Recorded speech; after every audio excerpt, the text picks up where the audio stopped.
What's up, everybody, and welcome to Week 20 of the Monday Night Wars. This is for the WWF side. It took place on January 29th, 1996. This is the 145th episode of Raw. It came to you from the Stockton Civic Auditorium in Stockton, California. Ratings were just last week for Raw, a win for Raw last week, but this week it's a loss.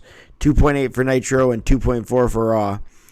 So now after this week's loss, the scoreboard is 9 wins, 9 losses, and 2 draws all time through the 20 weeks of the Monday Night War. This Raw that drew a 2.4 was brought to you by Jerry Lawler and Vince McMahon on commentary. A video package said that a new WWF president would be named tonight in replacing Gorilla Monsoon after he got attacked by Vader last week. Opening match was Diesel versus the Davey Boy Smith, the British Bulldog. Big match to open up Raw. This at the same time, Flair versus Hogan was opening up Nitro, so they really knew they needed to put two established stars in there. The British Bulldog dominated from Diesel from the get-go. British Bulldog grabs the legs of Diesel when he was on the outside a few minutes into the match and grabs his leg and slams it against the ring post. Diesel then eventually, after Bulldog worked on his legs, kneed him to the gut. Both men exchanged rights in a fist fight. Bulldog takes apart the leg of Nash with a leg lock. Diesel down on the mat. Then Yokozuna comes out to take a closer look. Bulldog takes the ring padding off of exposing the steel turnbuckle. And Diesel blocked it with his big boot and then ended up slamming Bulldog's head into the exposed buckle and then picking him up like a lawn dart and throwing him into it. Cornette distracts the official and Yokozuna dropped the leg, tried to get Diesel, but Diesel moved out of the way and Yoko dropped the leg on Bulldog. And Diesel covered him for the win at 6:23, so I gave the match 2 stars. Diesel got the win over the British Bulldog. Bret Hart, the WWF champion, mentions in a promo how he's never lost a cage match and that in your house, Diesel, the truck stops here. as corny as it sounded. And then again, it included the billionaire Ted, the huckster, the Macho Man at a press conference where Ted talked about trying to run the WWF out of business. They asked him questions like, isn't it true, since you own all these networks, that you could put Nitro, they didn't say Nitro, but they said your product, you could put your product on at a different time that didn't affect Monday Night Raw? You're trying to put them out of business? So Vince is just here playing the victim, But it's a true point, though. They could have done that. He also featured an announcement that Undertaker would face Bret Hart for the title at a rematch to be held next week. Included a segment which address was given for wishing to send letters to Gorilla Monsoon, wishing him well. They show Vader creating mayhem in the Royal Rumble. Then with Gorilla Monsoon, actions with Vader were shown. Vader attacked the 60-year-old grandfather like Gorilla Monsoon, says McMahon.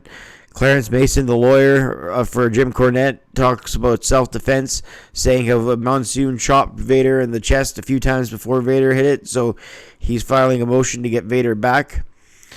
This event also featured the return of Roddy Piper, as he was named the interim president while Monsoon is on the shelf. He was named the replacement president in Monsoon's absence. Piper talks about the new generation of WWF being stronger, faster, but a little confused. Piper grabs McMahon and takes him on an airplane spin above his shoulders, and McMahon is delirious after. The fans are into something big with him as president, Piper says. And then he goes to WCW, but not right away. But still, I just find that interesting. The show also included a teaser vignette of Mankind for the first time, in which he was not wearing a mask, and only thing the showing was reindeer of his missing ear. And he said, so many of our questions in life are not answered. Why is the sky blue?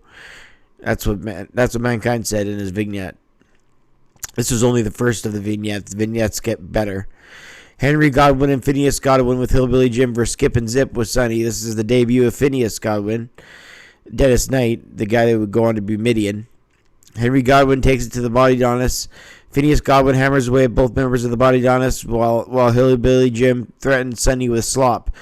Sonny can't stand the smell. Phineas covered up Zip with a slop drop and got the victory.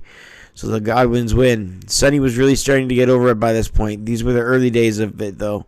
It would get to huge levels the year after this and peak when Sable became big.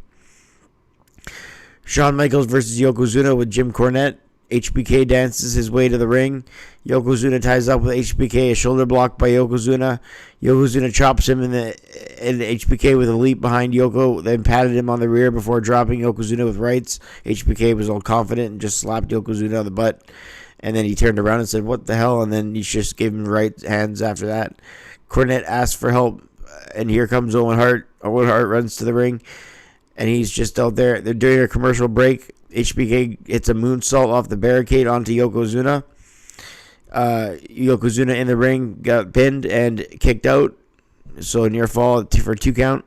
HBK with quick offense using his agility Irish whipped Yoko, but Yoko reverse Irish whipped HBK into the corner and he flipped over the corner, selling like HBK usually sells. Owen Hart beat on Yokozuna and rammed him into the post behind the... Owen Hart beat on Shawn Michaels when Yokozuna was distracting the referee and rammed him into the post when the official, and Cornette was also distracting the official.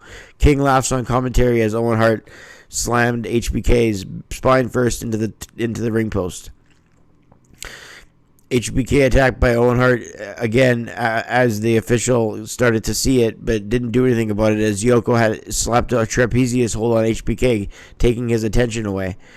Yokozuna held the trap hold on HBK, who starts to get momentum and got back to his feet, leveling Yokozuna with elbows, and then ran right into a hard elbow by Yoko. And HBK was selling his ass off, just bouncing around everywhere. The athleticism of HBK keeping him alive in this. Michaels goes for a flying crossbody, but Yokozuna moved. In the end here, Yokozuna has an opportunity for a right, but Michaels fought back with more right hands and a flying forearm. Then getting one of his own, HBK with a double stomp before going up again. He has caught Yokozuna in a bear. Yokozuna catches HBK in a bear hug coming off the top rope, and he's rammed spine first into the turnbuckle. Cornette has the official, and Owen went to hit HBK but hit Yokozuna instead. Then Michaels hit the Sweet Chin Music in succession and won the match at 7:49. I gave it 2 stars and a quarter. So Shawn, again, Yokozuna, he was on the wrong end of things for the second time tonight. First, he caused Bulldog the match by doing a leg drop that he meant to hit Diesel with, but hit Bulldog because Diesel moved out of the way. And now here in this match, they meant to have Owen and Yokozuna connect, but with Shawn Michaels, but they connected with each other, and because of that, Yokozuna was prime ready for a Sweet Chin Music, which HBK delivered and got the victory. So the end of the show, Diesel comes out to help HBK because Yokozuna had Camp Cornette come out, Bulldog came out. So Yokozuna then pushes Cornette out of the way, so he's having problems with Cornette now. Cornette says everyone is getting along among his men, despite what people think. It's not what it looks like with Yokozuna, as Yokozuna shoved Cornette.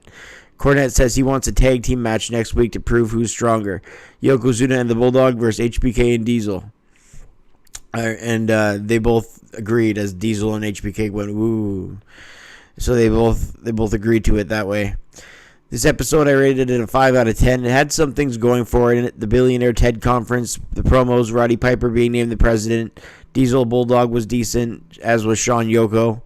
Godwin's debut and Sonny getting over is enough for a passing grade, but still not entertaining as Nitro at the time. And the numbers prove this as Nitro won again, 2.8 to 2.4 again. That was a 0.4 win for Nitro. And Monday Night Raw, again, 5 out of 10 and a 2.4 rating. So that makes the all-time record 20 weeks into the Monday Night Wars for the WWF. 9 wins, 9 losses, and 2 draws. Alright, just reminding you to hit like and subscribe if you like the channel and you like the history of wrestling videos I pump out daily. And we'll see you on the next Raw review and Nitro review. This is week 20. I'm Brett Mix and I'm signing off. Thanks for watching, everybody.